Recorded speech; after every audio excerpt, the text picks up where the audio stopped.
ओम शांति।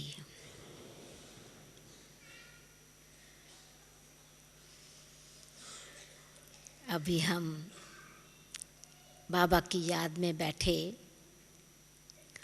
तो बहुत ही सुंदर गीत चल रहा था। जीवन की नैया कर दे प्रभु के हवाले।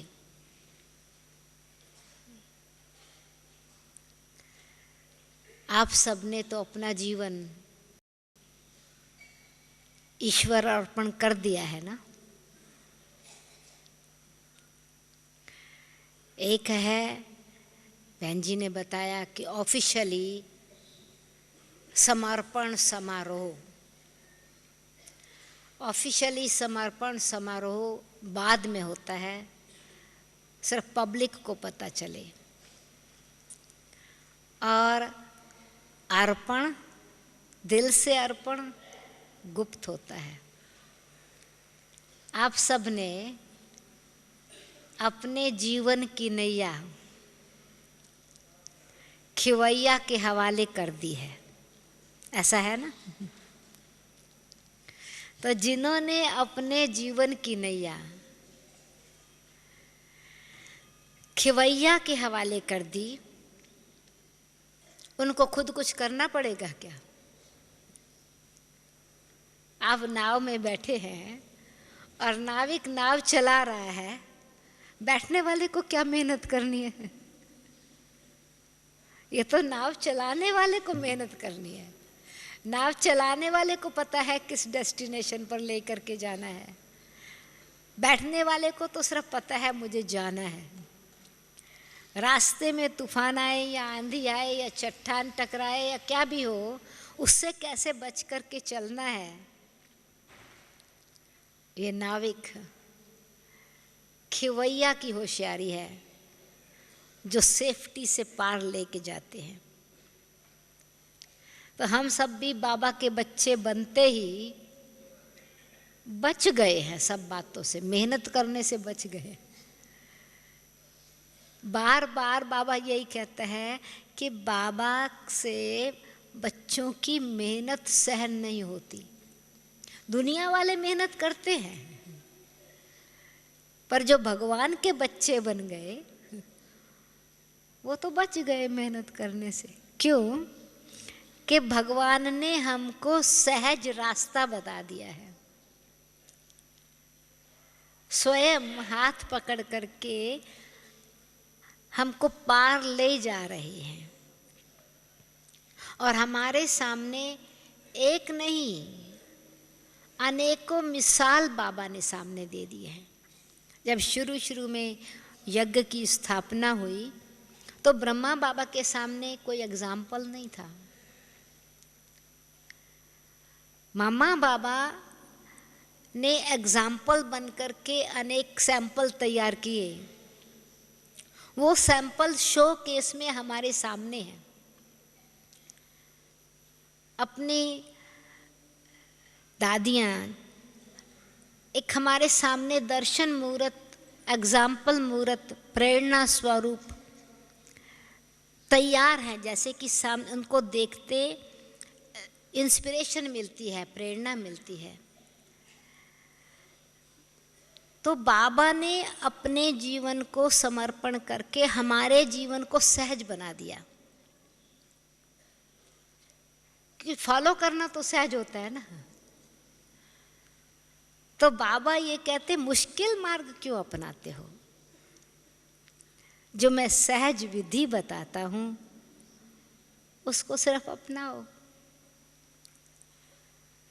तो सहज विधि सहज योग की बाबा ने बताई है। पर योग सहज लगे, उसमें मेहनत ना करनी पड़े। योग का आधार है समझ और स्नेह। मनुष्य आत्माएं भी भक्ति में भगवान को याद करती हैं, परंतु समझ नहीं है किसको याद कर रहे हैं। और समझ नहीं है तो संबंध नहीं जुड़ता है। और संबंध नहीं है तो स्नेह की अनुभूति नहीं होती है।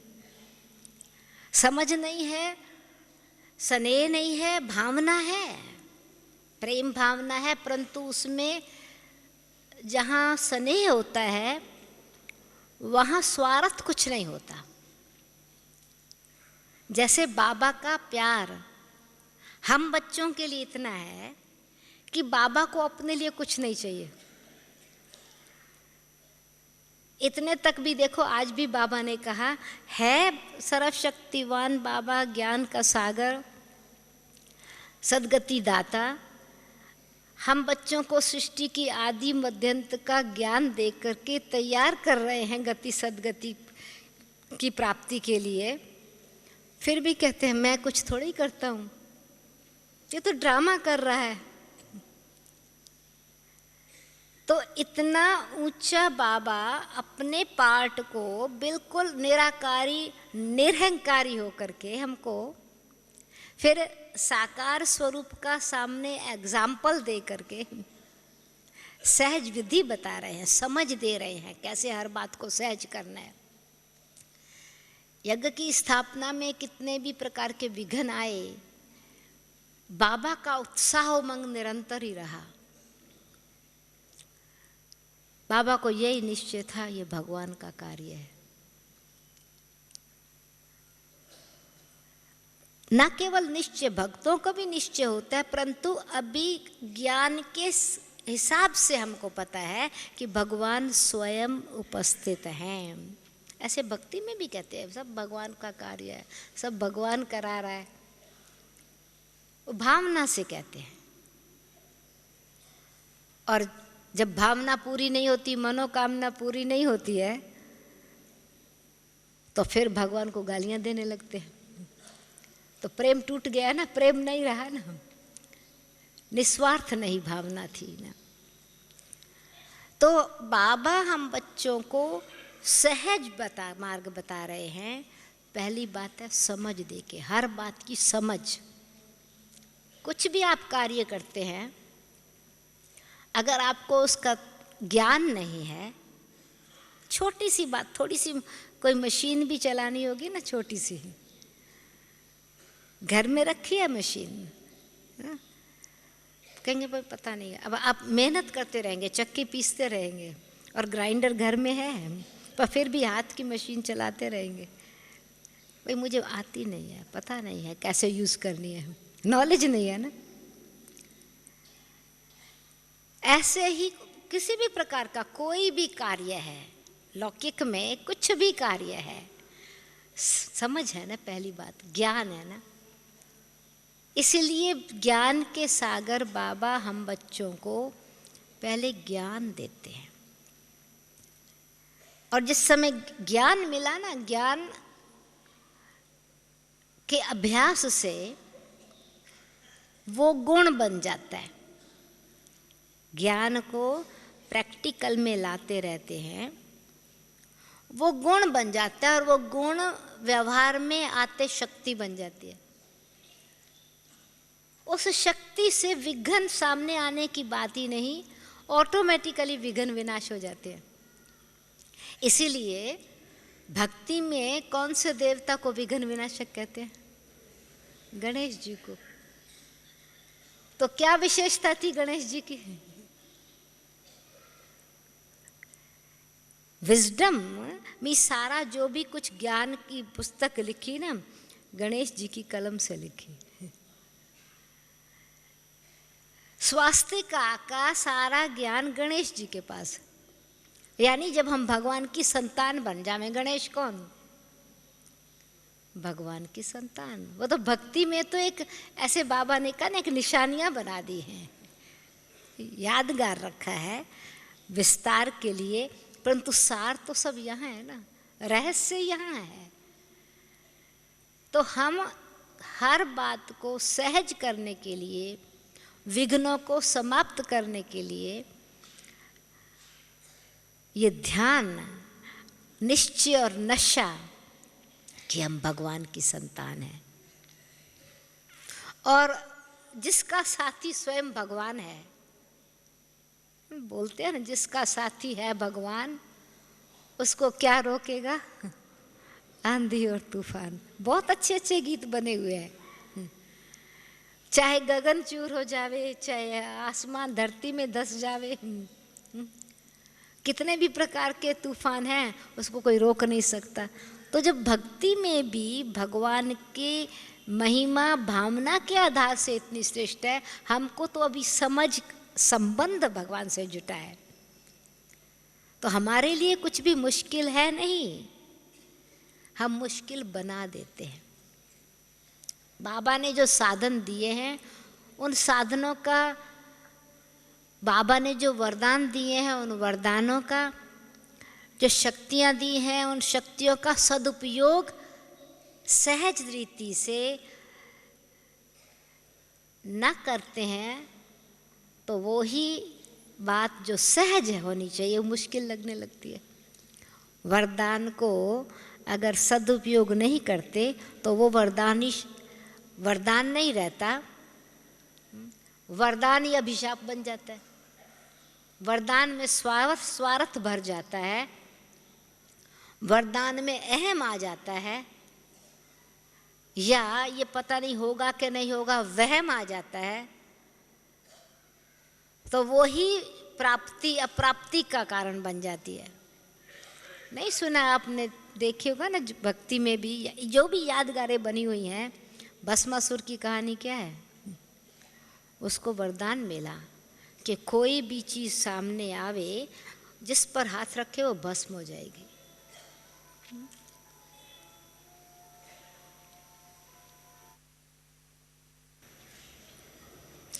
तो जो उसको ये जब पता वरदान मिला कि जिस चीज़ पर भी तुम हाथ रखोगे, ऐसा उसने वरदान मांगा था, जिसके सिर पर मैं हाथ रखूँ भस्म हो जावे, तो भगवान ने कहा था तथास्तु। अब उसके अंदर ये भावना हुई कि क्यों नहीं पार्वती को ही मैं अपना बना लूं, तो शंकर पर ही हाथ रखना है। भक्ति में तो ऐसा शंकर ही बोलते थे, शंकर पर ही समझा हाथ रखूं तो पार्वती मेरी हो जावे। तो वृत्ति अशुद्ध बन जाने से, स्वार्थी हो जाने से, वो ही वरदान उसको ही भस्म करने वाला बन गया। लंबी कहानी तो यही है कि फिर वो विष्णु जी उनके सामने आए और पार्वती का रूप धर करके, और उसने कहा कि अच्छा तुम मेरे को चाहते हो, पर शंकर जी तो बहुत अच्छा डांस करते हैं, तुम तो नृत्य नहीं करते हो, नृत्य सीखो। तो कहा कैसे सीखूं? कहा मैं सिखा सकती हूँ। तो उसको नृत्य सिखाया, पहला स्टेप, दूसरा स्टेप, तीसरा स्टेप, चौथा स्टेप, ऐसे सिर पर हाथ रखा, भस्म हो गया अपने ही। तो जो खुशी खुशी वरदान मिला था दूसरे विघ्नों को भस्म करने का, श्राप बन गया अपने आप को भस्म करने के लिए। स्वार्थ भावना आ गई, अहम भाव आ गया कि मैं अभी सब कुछ कर सकता हूँ, कल्याण की भावना समाप्त हो गई। तो बाबा जो हम बच्चों को ज्ञान दे रहे हैं, विघ्न तब आते हैं, वो ज्ञान सहज करने वाला है, योग शक्ति भरने वाला है, उससे सब प्रकार के तपस्या से सब प्रकार के विघ्न विनाश हो जाते हैं। परंतु जहाँ अहम आ गया और दूसरे में वहम आया, हर कार्य कठिन हो जाता है। तो बाबा कहते हैं बच्चे ज्ञान को ठीक रीति से समझ करके, उसकी गहराई में जा कर के, अंतर्मुखी होकर के, कितना इस ज्ञान का महत्व है, ये ज्ञान कितना श्रेष्ठ है, उसकी श्रेष्ठता को जितना जितना अंदर से वर्णन करते, बाबा की दिल से महिमा करते हैं, तो इस सामने आई हुई परिस्थिति नहीं रहती, स्वस्थिति में हम स्थित हो जाते हैं, परिस्थिति को पार कर लेते हैं। जैसे बाबा कहते हैं ना, पहाड़ को तोड़ने की ज़रूरत थोड़ी है, सामने पहाड़ जैसी समस्या भी आवे ना, पहाड़ को तोड़ने नहीं लग जाओ, क्यों मेहनत करते हो तोड़ने की, उड़ करके पार हो जाओ, ऊंचे चले जाओ, तो पहाड़ जैसी समस्या भी राई बन जाएगी, राई जैसी समस्या भी रुई बन जाएगी जो फूंक से उड़ जाएगी। ये बाबा शब्द यूज़ करते हैं।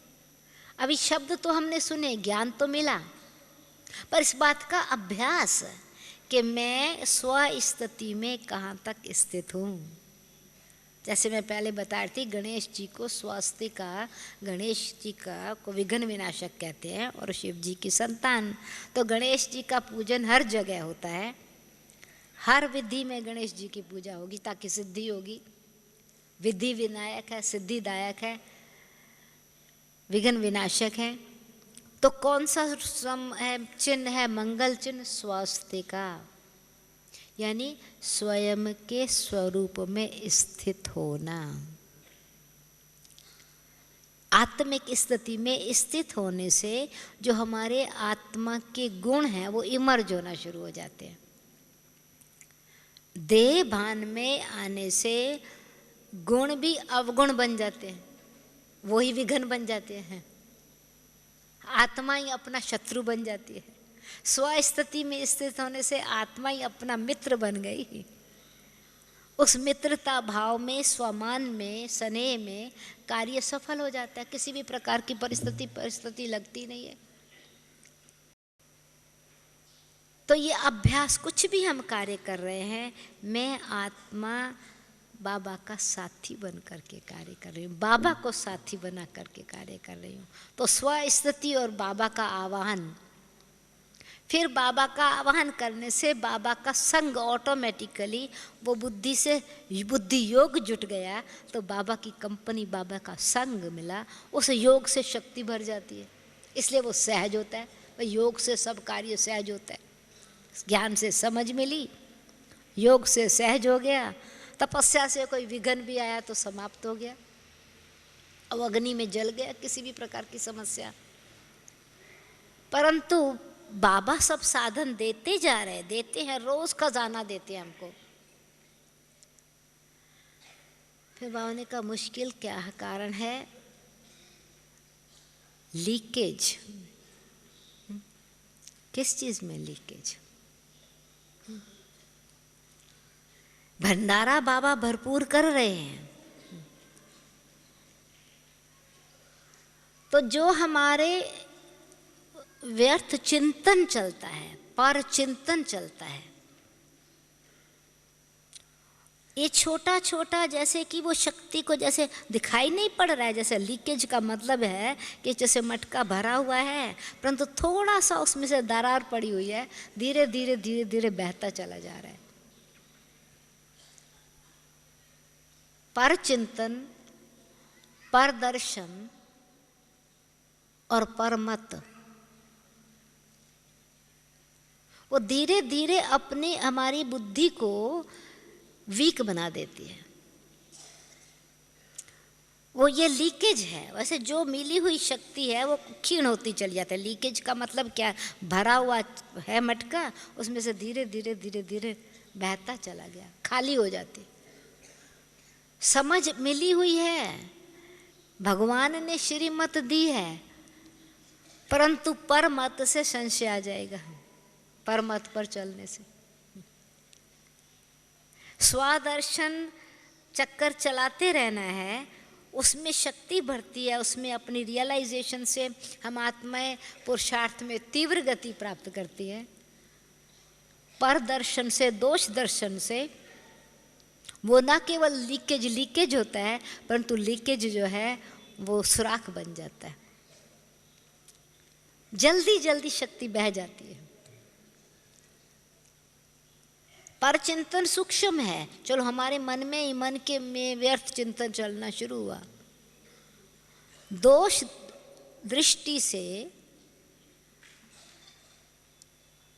ऑटोमेटिकली हमारी वाणी से भी व्यर्थ वचन निकलेंगे जरूर, कुछ ना कुछ क्रिटिसिज्म होएगा जरूर। व्यवहार में हमारा परिवर्तन आ जाएगा, वो ही फिर विघ्न बन जाएगा। वातावरण में हमारे सामने एक समस्या बन जाएगी, दूसरों के वाइब्रेशंस हमको रुकावट डालेंगे। विरोध भावना हमारे में पैदा हुई, विरोध भावना दूसरों में पैदा हो जाएगी, वही विघ्न बन जाएगा।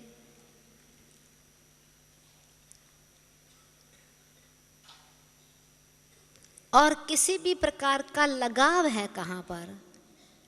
देह के संबंध, देह के पदार्थ, अपने ही आइडियाज़ में की अटैचमेंट, जो हमने आइडिया दिए, हमने विचार दिए, अगर उसका को स्वीकार नहीं किया किसी ने, जोश आ जाएगा, गुस्सा आ जाएगा, सेंसिटिव बन जाएंगे, तो वो जो शक्ति मिली हुई है वो कम हो जाती है ना, कार्य करना मुश्किल हो जाता है। परंतु अगर यही समर्पण भाव है कि बाबा का मिला हुआ आइडिया है, बाबा टच बाबा ने किया है और बाबा का यह कार्य है, तो अगर मैंने आइडिया दिया और अभी स्वीकार नहीं हुआ, तो भगवान का दिया हुआ मैं न्यारा होके रहूं ना। बाबा ने अभी मुझे टच किया, फिर से उसका कार्य किसी और को टच करके कराएगा जरूर। डिटैच रहे ना, पर मेरा लगाव है तो हम फोर्स करते हैं, एक्सपेक्टेशंस रखते हैं, नहीं करते हैं तो विरोध करते हैं, क्यों नहीं आप मानते इस बात को। तो जो कार्य भगवान का होना है उस कार्य में हम देरी कर देते हैं। योग बाबा से नहीं लगता, योग मनुष्यों से लग जाता है, ये मानते नहीं हमारी बात। या आपने कहा नहीं मानी, कोई और ने कहा वो कार्य हो गया और स्वीकार हो गया, तो अंदर दुख लगेगा, मेरी बात तो मानी नहीं। इसका मतलब मैं अटैच था, डिटैच नहीं था ना। अगर बाबा का आइडिया वो आइडिया है तो मुझे खुशी होनी चाहिए ना कि चलो कार्य हुआ, बाबा का कार्य हुआ, सफल हुआ ना। पर मेरा लगाव जब हो गया तो मैं विघन ही डालने, दूसरों सफलता में भी विघन डालने का पुरुषार्थ करूं। ये तो जैसे कि और ही जो शक्ति जो है वो छलनी, बुद्धि छलनी बन गई, सारा जल्दी बह जाएगा, पुरुषार्थ हो ही नहीं सकेगा किसी बात का। तो इसलिए बाबा कहते हैं बच्चे, किसी भी प्रकार का पुराना संसार और पुराना संस्कार, यह है लीकेज। पुराने संस्कार की तरफ आकर्षण, तो पुरानी आदतें, पुराना स्वभाव, ये सब पुराना संसार, वस्तु, वैभव, व्यक्ति इस संसार में है ना, उससे मैं न्यारा रहूं। डिटैच होकर के साक्षी दृष्टा रहने से फिर हम सद्भावना से वो श्रेष्ठ कर्तव्य करने की प्रेरणा दूसरे को भी दे सकते। पर मेरे पास अगर जोश है, अलगाव है, विरोध है, तो भले मैं मेरी भावना अच्छी है कि मैं कार्य करवाऊं, परंतु देर से कार्य होगा, सफलता नहीं होगी उस कार्य में।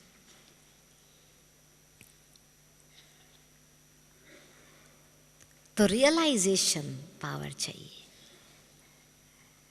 स्वमान में स्थित होकर के फिर कोई दूसरे को के गुणों को स्वमान देंगे तो सहज सहयोग मिलेगा। मुश्किल क्यों लगता है जब हम अकेला करने लगते हैं कोई कार्य, सहयोग नहीं मिलता, समझते हैं मुश्किल है, योग नहीं है इसलिए सहयोग नहीं है। स्नेह के स्वभाव में किसी आत्मा के लिए सद्भावना और एप्रिसिएशन नहीं है तो कार्य मुश्किल है। दूसरे ने किया, कितना समय सचमुच देखे, कोई ने बहुत अच्छा कार्य किया, हमारे हृदय से उसकी प्रशंसा कितनी निकलती है। कितने बारी दूसरों को बोलते हैं ये कार्य इनके कारण हुआ। प्रशंसा के शब्द बहुत थोड़े निकलेंगे, कोई ने भूल की उसको कितने बारी रिपीट करेंगे। ये होल्स हैं, ये लीकेज है। फिर हमारे लिए ही मुश्किल हो जाता है, क्योंकि योग तो जिन्होंने भूल की उनके साथ लग गया तो हम डबल भूल करते चले जा रहे हैं ना। इसलिए स्वस्थिति में स्थित होना स्वास्थ्य का,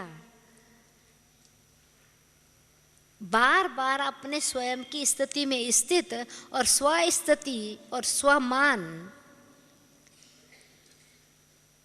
बाबा के साथ स्नेह संबंध के साथ साथ स्वस्थिति और स्वमान में स्थित होने से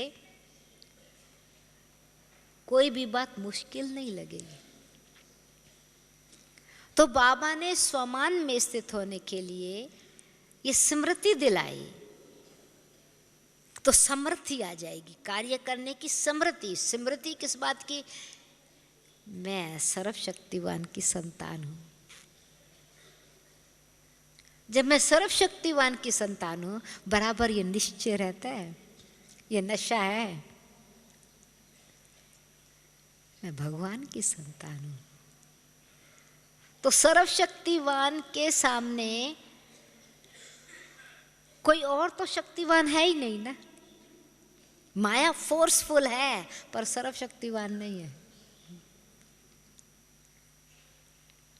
तो मैं शिव शक्ति हूं, सर्वशक्तिवान की सच्ची सच्ची शिव शक्ति स्वरूप हूं।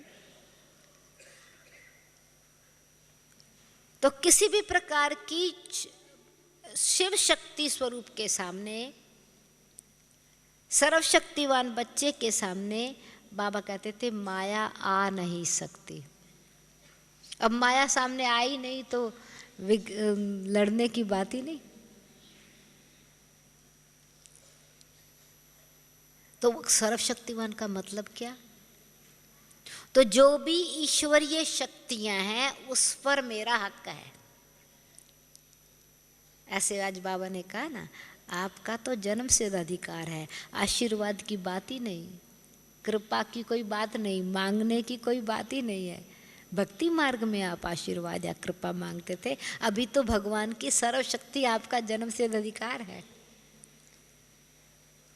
तो उस नशे में वो जो निश्चय और नशा है, जैसे निश्चय है कि हम हवाई जहाज में बैठे हैं, हमको पायलट को प्लेन चलाना है, हम आराम से बैठे हैं, जहाँ डेस्टिनेशन पर पहुँचना है पहुँच जाएंगे। ट्रेन में बैठे हैं, बस बैठे हैं, डेस्टिनेशन पर पहुँच जाएंगे।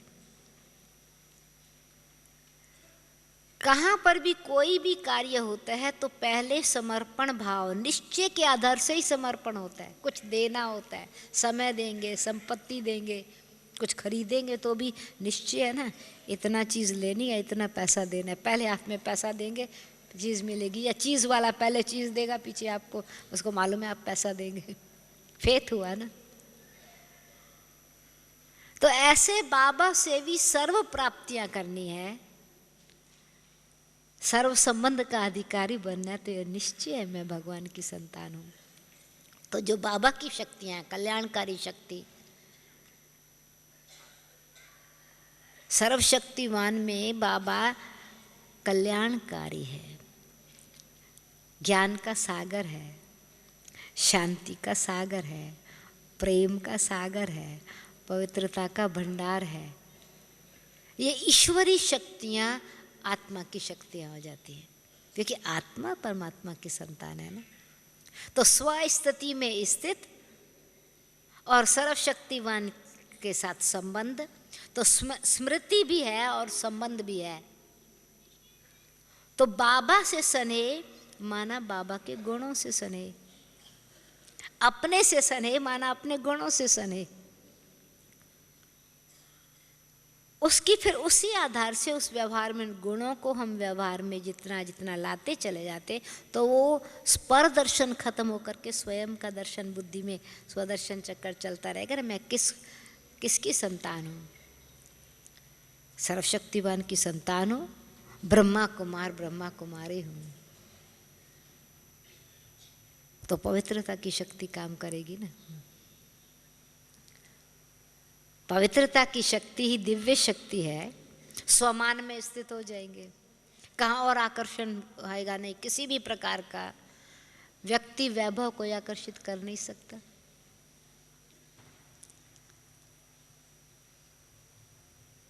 तो हम ईश्वरीय शक्ति, फिर ईश्वरीय शक्ति भर गई तो ब्राह्मणों वाला कर्तव्य अपने आप ही करना शुरू होगा। दूसरी आत्माओं को निरहंकारी होकर के सद्भावना से, स्नेह से ज्ञान देते चले जाएंगे। दूसरी आत्माओं को भी की समस्या को भी सहज करने का तरीका बता सकेंगे।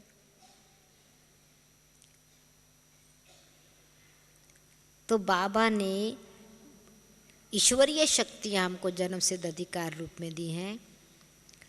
ब्राह्मण शक्तियाँ हमको अपने स्वमान में स्थित होने के लिए जन्म सिद्ध अधिकार रूप में दी हैं। फरिश्ते के गुण हमको अधिकार रूप में दिए हैं, में लाइटनेस, डबल लाइट बन करके रहना है, तो तभी उड़ सकेंगे ना। सहज करने का तरीका तो लाइटनेस, डबल लाइट है ना। भारी हो गया ना किसी भी बात को देख के, ये कैसे होगा, ये मेरे से तो नहीं होगा, इतना सारा कार्य मैं कैसे करूँगा, पहले से ही उसको भारी मन कर लिया, मुश्किल। तो बाबा ने हम बच्चों को डबल लाइट, फरिश्ता रूप का मतलब है किसी भी प्रकार का मन में बोझ रख करके कार्य नहीं करे, तो सहज होगा ना। ना बोझ है ना बंधन है, बंधन है लगाव, लगाव के कारण बंधन है ना। तो बोझ भी ना रहे, बंधन भी ना रहे, सहज कार्य कर लेंगे।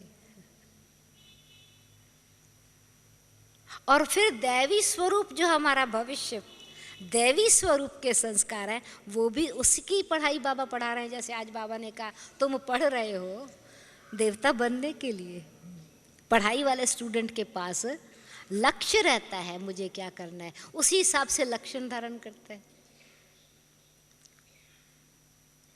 तो देवी कुल, देवी देवता धर्म की मैं आत्मा हूँ, सूर्यवंशी कुल की मैं हूँ, ये सब स्मृति ही स्वस्थिति बनाती है।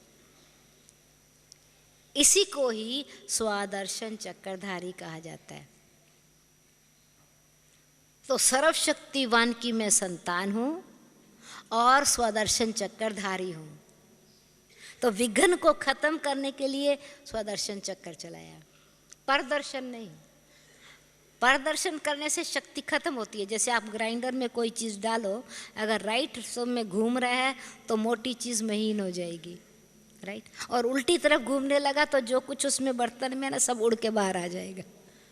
होता है ना ऐसा, माताओं को अनुभव होगा ना। तो अगर स्वचिंतन है तो हम अपनी कमजोरी, कमी को भी महीनता से चेक कर करके उसको ट्रांसफॉर्म कर सकते हैं। पर चिंतन से वो पत्थर बन जाता है और ही शक्ति को खत्म कर देता है, विघ्न बन जाता है। तो स्वदर्शन चक्र, परदर्शन नहीं। स्वदर्शन चक्र से जिसकी भक्ति में यादगार है, असुरों का गला काटा, कोई और असुर तो नहीं थे ना, ये अपने आसुरी वृत्तियां हैं ना, आसुरी संस्कार, जिसको पुराने संस्कार, मध्य के संस्कार, जिसको बाबा ने कहा वास्तव में आदि सनातन पुरातन तो दैवी संस्कार हैं, पर ये जो बीच के संस्कार बहुत समय से पुरानी आदत पड़ गई संस्कारों की, चिंता करने की, भारी होने की, दोष देखने की, दूसरे को दोषी बनाने की, ये सब कार्य मुश्किल करते। किसी को फिर सहयोग नहीं मिल सकता, दोषी बनाएंगे किसको, सहयोग नहीं मिलेगा। तो स्वदर्शन तो स्मृति है, मैं सर्वशक्तिवान की संतान हूं, वो समृद्धि आ गई। फिर स्वदर्शन चक्रधारी हूं, तो जब हिम्मत रखते हैं, करेज रखते हैं, तो कोई कार्य करते हैं तो चैलेंजेस तो होंगे ना सामने। बाबा ने कहा ना आपकी माया से युद्ध तो है, टेस्ट पास तो करने हैं, ताकि एग्जामिनेशन है, स्टडी है, ऊंची स्टेज पर जाना है। परंतु वो स्वदर्शन चक्र करने से, विघ्न चलाने से विघ्न खत्म हो जाते हैं, असुरों का गला कट जाता है, आसुरी वृत्ति समाप्त हो जाती है। स्वदर्शन चक्र चलाने से वातावरण को शुद्ध करते हैं। जैसे बाबा ने कहा पंखा चलता है, वायुमंडल बदल जाता है ना। तो ऐसे ये बार बार अपना दिव्य दर्शन, दिव्य स्वरूप आत्मा, तो देवता तो देने वाला है, देता ही रहता है। वो रॉयल्टी जो है हमारे अंदर, वो स्पिरिचुअलिटी और रॉयल्टी जो देवताओं वाली है, ब्राह्मणों वाली स्पिरिचुअलिटी है, देवताओं वाली रॉयल्टी है, उससे अपने आप ही कार्य, जैसे वो गुण सेवा करने लग जाते हैं, कार्य सहज होता है। स्पिरिचुअलिटी में प्योरिटी है, डिविनिटी है, रॉयल्टी है, वो सतयुग वाले संस्कार है। तो हम किस कुल की हूं, किनकी संतान हूँ, कर्तव्य मेरा क्या। उस स्मृति से ही समृद्धि आई। और फिर बाबा ने कहा कि आप इस लीकेज को बंद कर सकते, सहज कार्य कर सकते जब इस स्वमान में रहें कि बाबा ने मुझे त्रिकालदर्शी और त्रिनेत्री बनाया है। ये चारों बातों का स्वमान रहेगा। सर्वशक्तिवान की संतान हूँ, स्वदर्शन चक्रधारी हूँ, त्रिनेत्री हूँ और त्रिकालदर्शी हूँ। त्रिनेत्री हूँ तो जो भी कुछ मैं इन आंखों से देख रही हूँ, इस आंखों से जो भी देखते हैं वो स्थूल मोटे रूप में देखते हैं।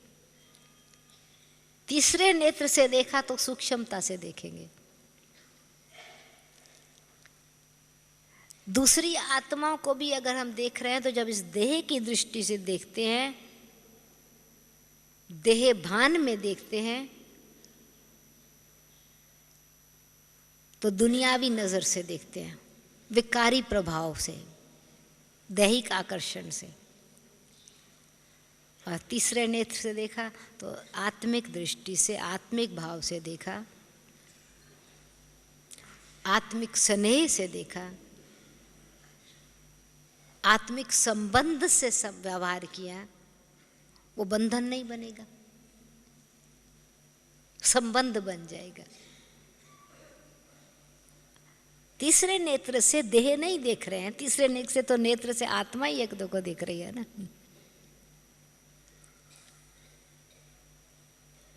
और त्रिकालदर्शी तो कुछ भी कार्य कर रहे हैं विशाल बुद्धि बन करके। पहले कुछ अगर भूल हुई भी है उससे सीखा हमने क्या। भूल को बार बार स्मृति में रख करके बुद्धि को मलिन नहीं करना है, उससे सीख लेना है। भारी तभी होती है जो बार बार भूल से, भूल की धूल से अपने आप को बोझिल कर लेते हैं। उससे मैंने सीखा क्या, रियलाइजेशन क्या आई। और वर्तमान समय फिर अटेंशन है, जैसे बाबा ने कहा केयरलेसनेस और लेजीनेस नहीं। और अभी प्रेजेंट समय अटेंशन है, टेंशन नहीं, तो फ्यूचर मेरा ऑटोमेटिकली सर्टन है ना, निश्चित ही है। विजय मेरी है, सफलता मेरा जन्मसिद्ध अधिकार है।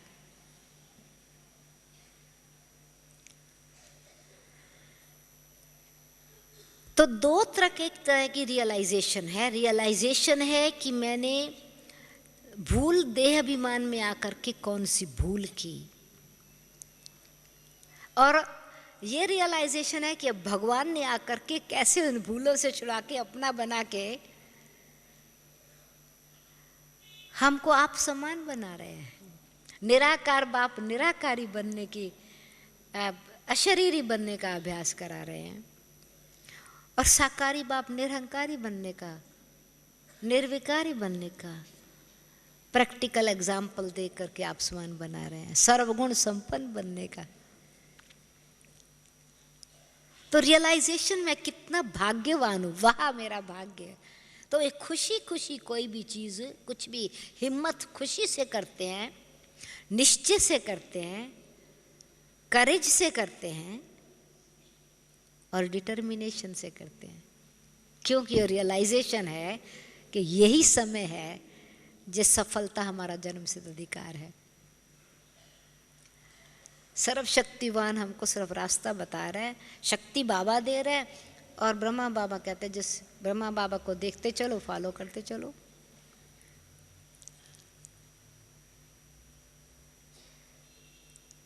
तो एक तो रियलाइजेशन हमारे को प्राप्ति क्या है, दूसरी रियलाइजेशन मैंने कहाँ भूल की सो मैं उसको अपने आप को सुधार लूं।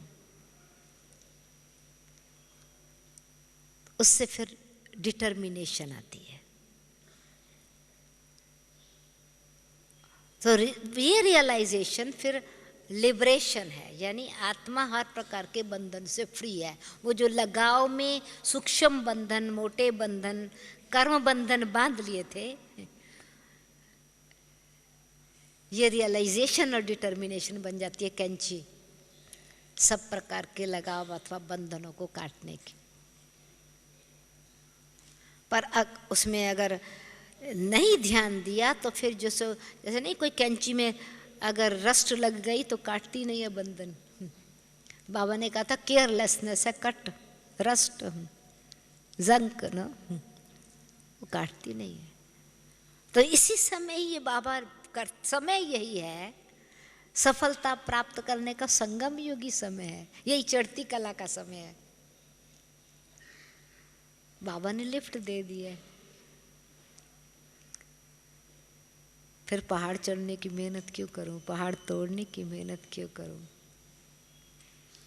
तो ये सब है स्वस्तिति, स्वास्तिका।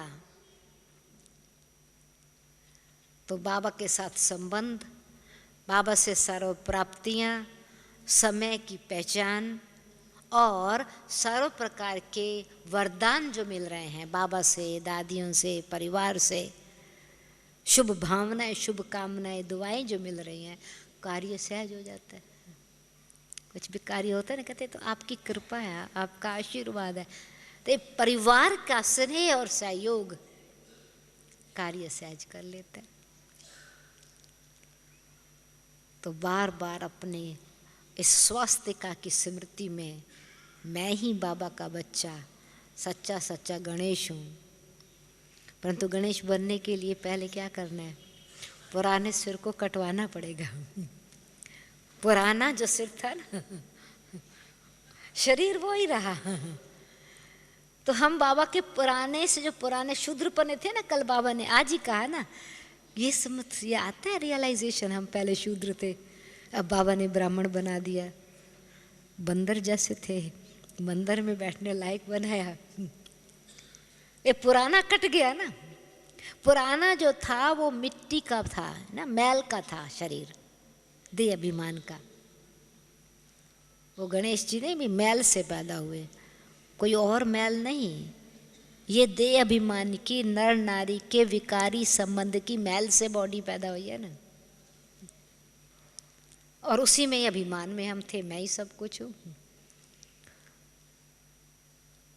तो भगवान के लिए तो कोई स्थान नहीं है अंदर आने का। अभी कोई ऐसे थोड़ी, वो पार्वती को इतनी देवी को इतनी गंदी थोड़ी होगी जो इतनी मिट्टी शरीर पर निकल आवे, पुतला बन जावे। रोज स्नान करती होंगी तो पार्वती कौन पहरा देता होगा? शंकर जी पहरा देते थे दरवाजे पर खड़े होकर के। तो ये तो एक जैसे आज बाबा ने कहा ना, भागवत है, गीता है, महाभारत है, कोई स्थूल रूप में वो कोई एक्टर्स वो नहीं हुए हैं, परंतु जो उसका सार है वो इस समय की बात है। भगवान विजडम दे रहे हैं, गीता ज्ञान दे रहे हैं। भागवत हम बच्चों का है, हम परमात्मा के चरित्रों का अनुभव कर रहे हैं। और महाभारत जो है ये प्रकृति के परिवर्तन का खेल है, ड्रामा है, पुरानी का विनाश, नई की स्थापना। ये है कर्तव्य इस समय हुआ है, फिर एक्टर्स दूसरे बना दिए। परंतु ये हमारी कहानी है, ये गणेश भी हमारी कहानी है। फिर हमारी यादगार में विघ्न विनाशक बन करके सब कार्य को सहज करने वाले की निशानी बनाई है। तो देह अभिमान में पैदा हुए मिट्टी के पुतले अहम भाव में आ गए, तो भगवान पुराना सिर उठा काट करके ऐसा दे देता है, कहते हैं एज वाइज एज एलिफेंट, ऐसा मस्त जैसे हाथी। अभी वैसे सोचने की बात है, अगर सिर गर्दन काट दी तो वही गर्दन क्यों नहीं वापस ला के रख दी? रख सकते थे ना। परंतु ये पुराना कट गया, भगवान कहता वही पुराना फिर नहीं हेड लेके आओ, नहीं तो हेडेक हो जाएगा। पुराना जाने दो। तो तब विजडम आई, स्मृति, हाथी की याद बड़ी तेज और मस्ती। कोई कितना भी बार्किंग होती रहे, कहते ना हाथी चले मस्ती चाल, और बेचारा कुत्ता भौंकता ही रहता है, हाथी मस्ती की चाल चलता रहता है। बाहर वाले तो विरोध करने वाले विरोध करते रहेंगे, अपमान करने वाले करते रहेंगे, पर स्वमान में रह के मस्ती की चाल चलते रहेंगे तो मान परछाई की तरह पीछे आता रहेगा। तो स्वमान में स्थित होने का है, स्वस्थिति में स्थित होने का है, स्मृति स्वरूप बन करके रहना है। स्वलक्ष्य को सामने रख कर के लक्षणों की मूर्ति बनना है तो सब कार्य सहज है। और ये शक्तियां ही जो है वो लीकेज को, जो बुद्धि छलनी बन गई है, लीकेज को भी समाप्त कर देगी और बुद्धि को भी सालिम सतो प्रधान बना देगी। लगाव को परमात्मा स्नेह और संबंध में बदल देगी। तो कार्य सब सहज हो जाएगा और हम सफलता मूर्त बन जाएंगे। ओम शांति।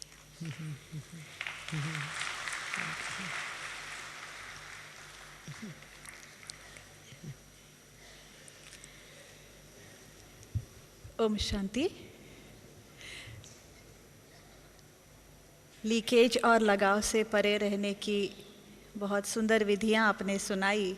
आत्मिक स्थिति का अभ्यास, स्वमान, खोई हुई स्मृतियों को जागृत करना, अपने ऊपर अटेंशन रखना, हम सब अवश्य इन विधियों को अपनाएंगे, अपने पुरुषार्थ को सहज बनाएंगे। इतनी सुंदर विधियां हमें बताई, हम सब की तरफ से आदरणीय सुदेश बहन जी को बहुत बहुत बहुत धन्यवाद।